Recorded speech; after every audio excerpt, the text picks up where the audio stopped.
Kafir Kristen pemuja Yesus menganggap banyak orang salah dalam memahami Alkitab. Banyak orang beranggapan bahwa suatu kitab Allah harus berisi wahyu Tuhan yang diturunkan langsung ke dunia.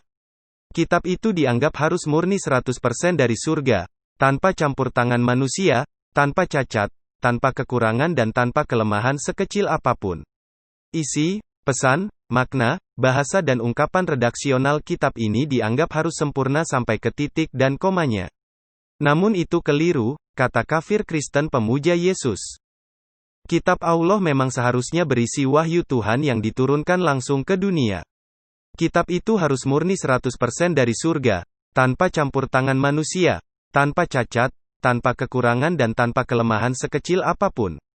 Jika kafir Kristen pemuja Yesus menganggap salah orang yang beranggapan kitab Allah harus seperti itu, tolong tunjukkan letak kesalahannya itu ada di mana.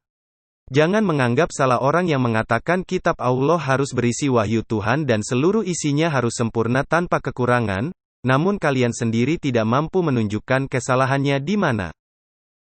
Saya melihat kafir Kristen pemuja Yesus hanya membela kecacatan Alkitab saja.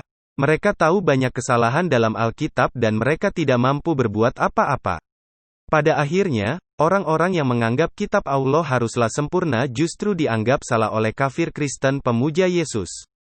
Mereka mengatakan kitab Allah tidak harus berisi wahyu Tuhan, dan isinya tidak harus sempurna tanpa kesalahan, tujuannya agar Alkitab masih dapat dia anggap kitab Allah, walaupun tidak berisi wahyu Tuhan dan di dalamnya terdapat banyak kesalahan.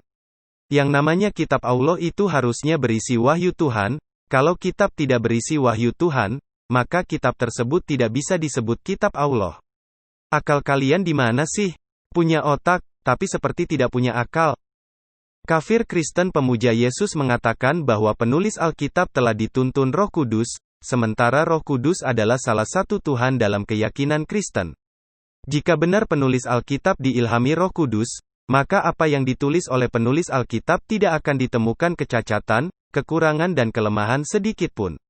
Apa gunanya Roh Kudus mengilhami penulis Alkitab, kalau isi Alkitab masih terdapat kecacatan, kekurangan dan kelemahan? Alkitab dikatakan ditulis oleh orang-orang yang telah diilhami oleh Roh Kudus, tidak lain dan tidak bukan, hanya bertujuan untuk mensakralkan Alkitab yang karangan manusia untuk kemudian bisa dianggap sebagai kitab Allah. Penulis Alkitab diilhami Roh Kudus, itu hanya klaim kafir Kristen pemuja Yesus. Buktinya tidak sekalipun penulis Alkitab menyatakan dirinya diilhami Roh Kudus pada saat menulis kitab. Yang ada justru pengakuan dari penulis Injil Lukas bahwa kitab yang dia tulis berdasarkan penyelidikan. Karena itu, setelah aku menyelidiki segala peristiwa itu dengan seksama dari asal mulanya, aku mengambil keputusan untuk membukukannya dengan teratur bagimu. Lukas pasal 1 ayat 3. Bagaimanapun Al-Quran tidak mungkin disamakan dengan Alkitab. Al-Quran adalah murni firman Allah yang disampaikannya kepada Nabi Muhammad SAW melalui malaikat Jibril. Campur tangan manusia terhadap Al-Quran hanya sebatas menuliskannya pada berbagai media yang masih sangat sederhana pada zaman itu. Sedangkan Alkitab, seperti yang telah diakui sendiri oleh kafir Kristen, adalah kitab yang tidak murni dari surga karena sudah ada campur tangan manusia, kitab yang cacat dengan banyak kekurangan dan kelemahan. Jika harus memilih, orang waras akan lebih memilih kitab yang murni dari Allah, tanpa campur tangan manusia, tanpa cacat, tanpa kekurangan dan tanpa kelemahan sekecil apapun.